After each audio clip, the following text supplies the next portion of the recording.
हिमांशी, बहू जल्दी से सारा काम कर लो। आभा और दामाद जी आने ही वाले हैं। कुशल बेटा, तुम सारा सामान तो ले आए हो ना?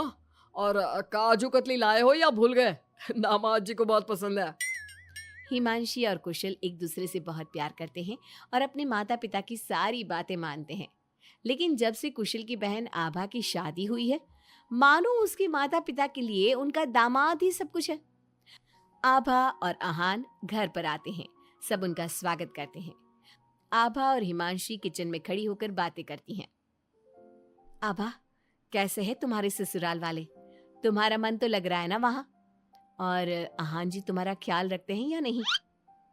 पता नहीं भाभी, कभी तो लगता है कि ठीक है, कभी तो लगता है कहाँ फंस गई।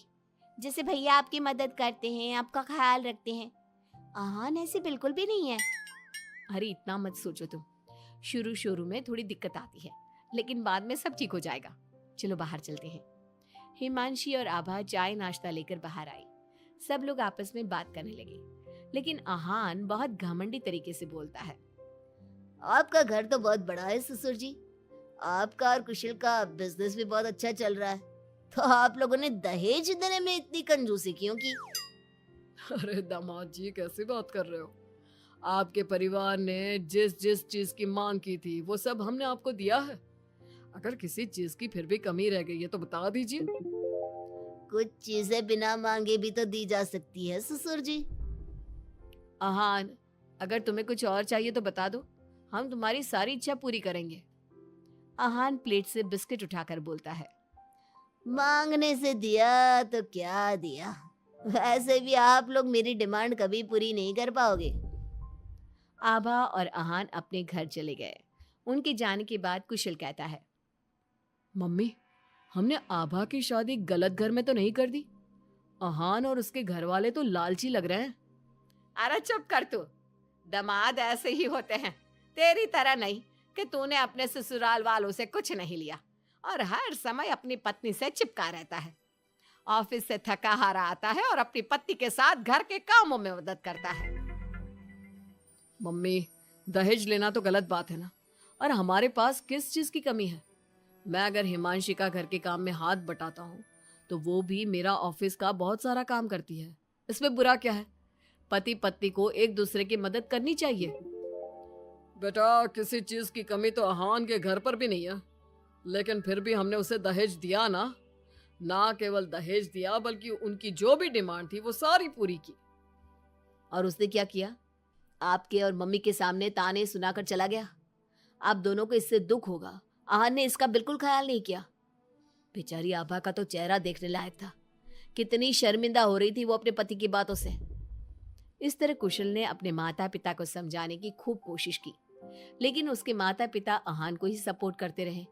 और करते भी क्यों ना, हमारे समाज ने दामाद का रुतबा बहुत ऊंचे स्थान पर रखा है, चाहे फिर उनकी सोच कितनी भी नीची क्यों ना हो। इसी तरह से कई दिन बीत गए और एक दिन आभा अपने घर पर रोती हुई आई। अरे आभा, तुम रो क्यों रही हो? और ये तुम्हारे चेहरे पर निशान कैसे? आभा लगातार रोए जा रही थी।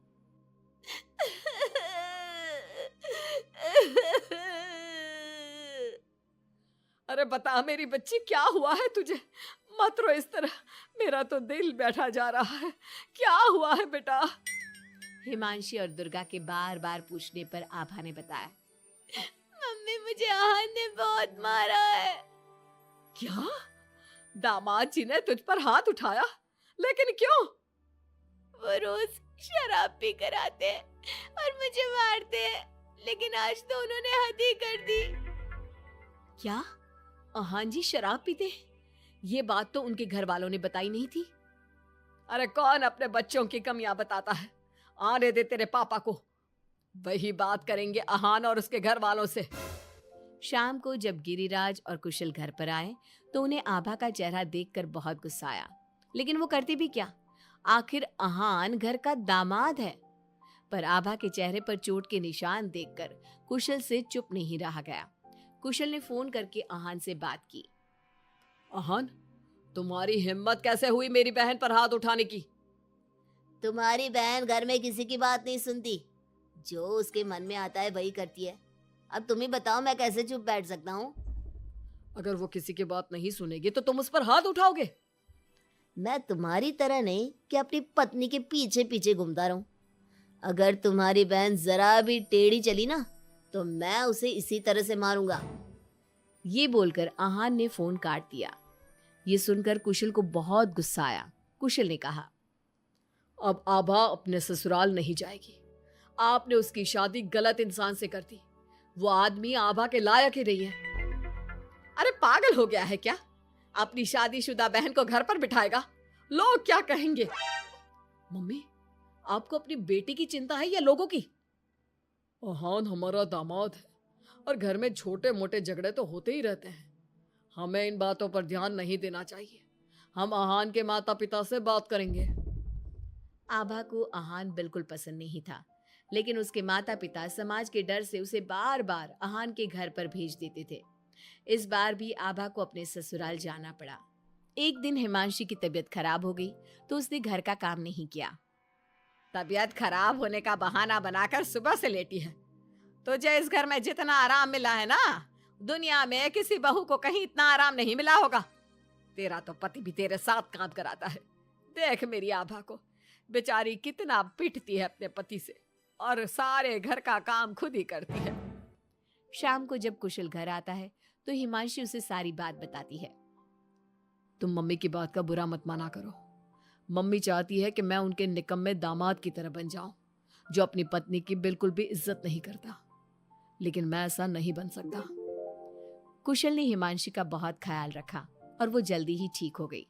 वहीं आहान आभा के साथ बहुत बुरा बर्ताव करता था। आभा के माता पिता ना तो आभा की बात सुनते और ना ही कुशल की। एक दिन आहान किसी काम के सिलसिले में शहर से बाहर गया हुआ था। वो जिस होटल में रुका था वहां उसे आहान दिखा। अरे ये तो आहान लग रहा है, मगर इसके साथ ये लड़की कौन है? कुशल ने वहां कुछ लोगों से पूछताछ की तो उन्होंने बताया, ये तो अक्सर इस होटल में अलग अलग लड़कियों के साथ आते हैं। लेकिन आप ये सब क्यों पूछ रहे हो? कुशल बिना कुछ बोले वहां से चला जाता है और घर आकर सभी को ये बात बताता है। लेकिन उसके माता पिता को तो इस बात से भी कोई फर्क नहीं पड़ा। अरे बेटा, इस बात को यहीं खत्म कर दो। हम आहान से क्या कह सकते हैं? आखिर वो हमारे घर का दामाद है। बेटा देख, ये बात ना आभा को मत बताना, नहीं तो उसे बहुत बुरा लगेगा। आप दोनों किस मिट्टी के बने हैं? दामाद दामाद कहकर आपने उसे सर पर चढ़ा दिया। मैं आपकी बहू के साथ अच्छा बर्ताव करता हूं तो आप मुझे झोरू का गुलाम कहते हैं। और आहान आपकी बेटी को जानवर की तरह पीटता है, आप तब भी उससे बात करने की हिम्मत नहीं करते। आप लोग बेटे और दामाद में इतना फर्क क्यों करते हो? बेटा, दामाद को तो सर का ताज समझा जाता है। हमेशा से ऐसा ही चलता आया है। अरे हमारे समाज ने ऐसे ही नियम बनाए हैं। चाहे वो आपकी बेटे के साथ कैसा भी बर्ताव करे, उसे जानवरों की तरह मारे पीटे। मम्मी, ये पुराने जमाने की बातें हैं।